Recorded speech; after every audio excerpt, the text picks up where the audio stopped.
नमस्कार, मैं हूं आपके साथ राखी लांबा।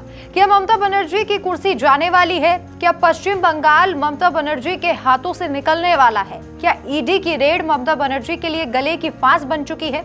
ये सारे सवाल 8 जनवरी को हुई ईडी की रेड के बाद उठ रहे हैं। कहा यह जा रहा है कि पश्चिम बंगाल में राष्ट्रपति शासन तक लगाया जा सकता है।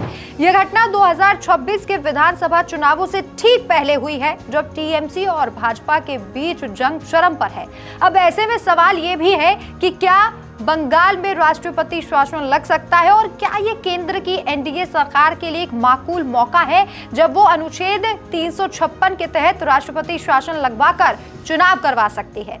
8 जनवरी 2026 को ईडी ने आईपैक के कोलकाता ऑफिस और उसके को फाउंडर प्रतीक जैन के घर छापेमार कार्रवाई की। आईपैक वही है जिसे टीएमसी का चुनावी रणनीतिक ब्रेन कहा जाता है। आरोप यह है कि कोयला चोरी के घोटाले से निकाला काला पैसा हवाला से आईपैक तक पहुंचा। ईडी के मुताबिक 2020 से चल रहा है, ये एक पुराना केस है, लेकिन इस कार्रवाई पर सभी को शक इसलिए हुआ क्योंकि ये छापेमार कार्रवाई ठीक 2026 के बंगाल चुनाव से कुछ महीने पहले हो रही है। ममता बनर्जी इस छापेमारी के दौरान खुद मौके पर पहुंच गई।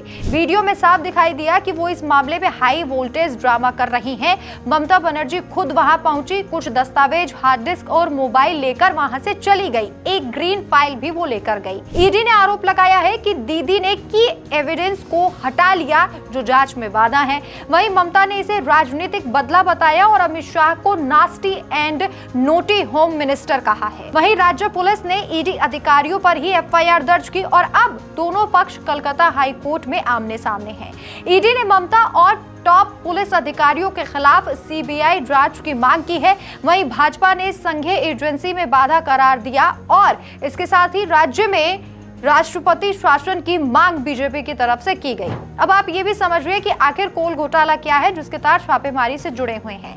पश्चिम बंगाल में कोयला चोरी का एक बड़ा घोटाला चल रहा था। कुछ लोग जैसे कि जिसमें अनूप मांझी उर्फ लाला और उनका गिरोह सरकारी कोयला खदानों से चुपके से कोयला चुराते थे और बेचकर काला धन कमाते थे। ये मामला 2020 में सीबीआई ने शुरू किया था। अब ईडी इस काले पैसे को ट्रैक कर रहा है क्योंकि ये मनी लॉन्ड्रिंग का केस है।